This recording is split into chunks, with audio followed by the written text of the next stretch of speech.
Olá pessoal, tudo bom? Bom dia, boa tarde ou boa noite, dependendo da hora que estiver escutando. Nosso programa Quintal da Galécia, que é transmitido aqui pela nossa Rádio Quintal, um programa que é editado aqui na minha pequena República Galega, no Rio de Janeiro, com a colaboração dos nossos camaradas lá em Portugal, que fazem parte da nossa equipe do Quintal da Galécia.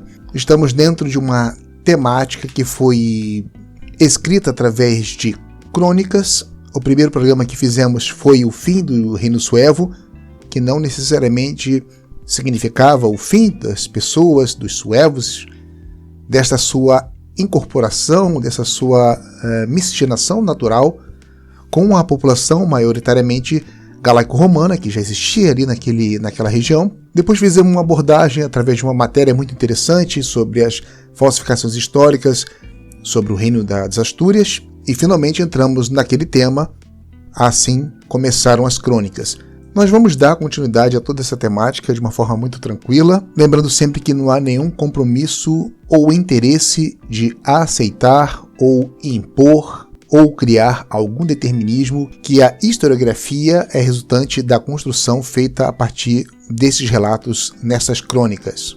Mas antes da gente entrar nesses clássicos reinos medievais, temos que falar e não negar a existência de uma Galécia que estava sob o domínio de uma coroa visigótica, e não simplesmente fingir que esse período não existiu. Não vamos pactuar com o mítico looping cronológico, onde sempre vamos falar das mesmas pessoas que representavam a Galécia sueva, criar um vácuo e depois voltar a falar dessa Galécia apenas no ressurgimento desses reinos cristãos. E é por isso que precisamos falar quem foram esses godos, neste caso denominados visigodos, que foram um de dois ramos que se dividiram. Esses tais godos, que eram um povo germânico originário do leste europeu. Se por um lado tínhamos os visigodos, do outro eram os chamados ostrogodos. Estes godos, assim como outros povos germânicos principalmente, penetraram nos domínios do Império Romano Tardio, naquele clássico período das migrações. E após a queda do Império Romano do Ocidente, estes godos tiveram importante papel na Europa nos 250 anos que se seguiram, particularmente na Península Ibérica, onde substituíram o domínio romano na Espanha, reinando entre aproximadamente 418 até 711, data que convencionalmente estabeleceu-se com o período da chegada dos Omíadas, muito bem descrito na historiografia ocidental como invasão muçulmana ou invasão islâmica. E apesar desses termos hoje estarem passando por um revisionismo, é muito comum ainda ter esse pensamento não só da construção de uma suposta reconquista, mas que o elemento romano, latino ou o elemento germânico são taxados de conquistadores, ao passo que o elemento que vem do norte da África é considerado a maioria das vezes como invasor. Invasor árabe, invasor muçulmano, invasor islâmico. E atenção que esses povos germânicos que professavam uma espécie de cristianismo chamado o arianismo não são estereotipados como, por exemplo, invasores arianos ou invasores cristão-arianos. É certo que numa história mais anterior era muito atribuída a denominação bárbaros, que já passou agora por uma melhora ao denominá-los como germânicos, pela sua procedência geográfica e também pelas suas características culturais e linguísticas, etc. Ao passo que o elemento que vem do norte da África, que era uma composição maioritariamente berbere, a serviço de um império que vem do Oriente, ou seja, o Império Omida, quase sempre não há essa referência de conquista omíada, conquista do Império Omida, conquista dos exércitos do norte da África, conquista dos exércitos dos berberes a serviço do Império Omida, nada disto. É sempre um reducionismo como islâmico ou muçulmano, assim como árabe, como se todos aqueles povos subjugados ao Império Omida fossem necessariamente árabes. E este processo de legitimação e exercício do poder político entre os visigodos se cerca de instabilidade e violência. Na história das disputas do trono hispano-godo, podemos encontrar desde registros de tomadas relativamente pacíficas até traições e assassinatos. Os reis visigodos eram eleitos inicialmente por assembleias guerreiros e posteriormente pela nobreza. Isto criava conflitos entre clãs tribais, cada qual com o seu candidato, e dificultava a criação de dinastias reais.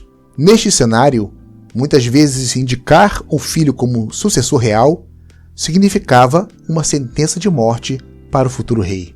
Vamos agora falar sobre este antigo reino suevo da Galécia, agora controlado pelo reino visigodo da Espanha.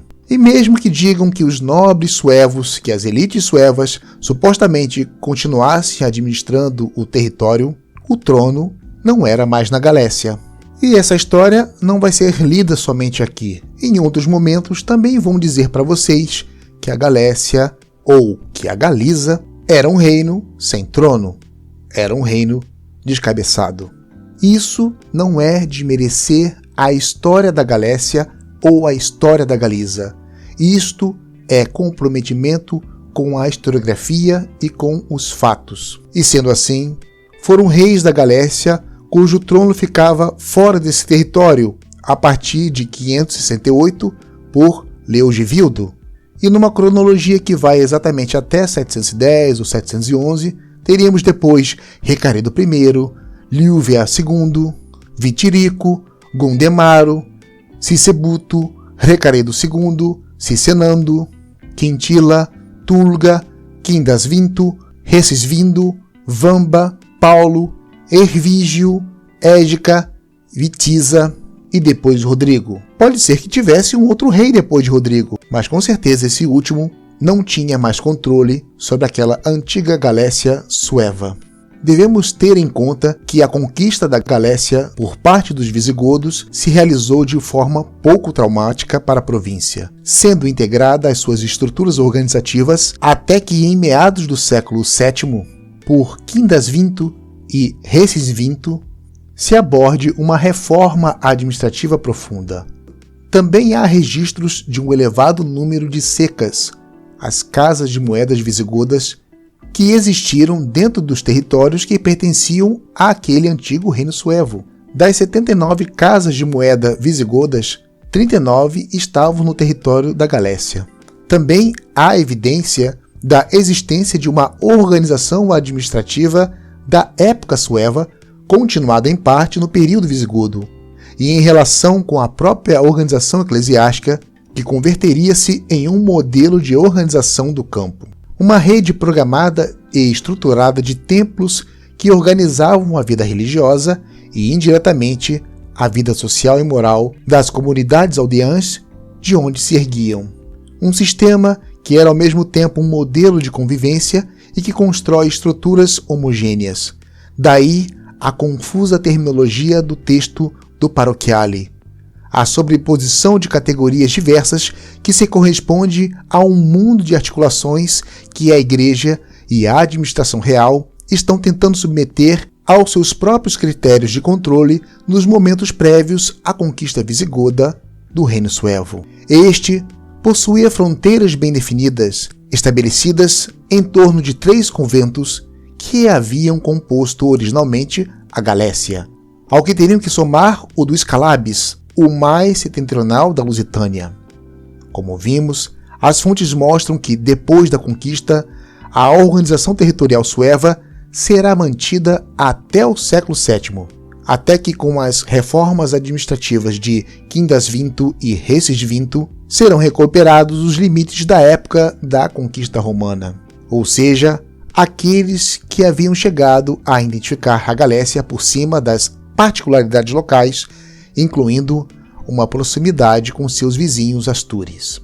Limites que provavelmente se baseiam em algumas semelhanças culturais anteriores à conquista e que seriam ignoradas na reforma administrativa de Diocleciano, que incorporou os territórios da Clunia, provavelmente por razões de estratégia e equilíbrio territorial.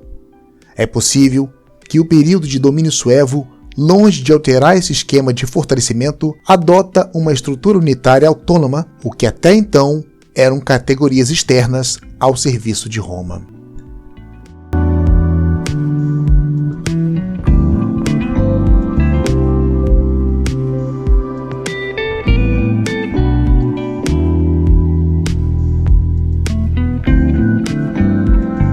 Gostou do conteúdo? Siga o Quintal da Galécia através das redes sociais para aceder a mais conteúdos.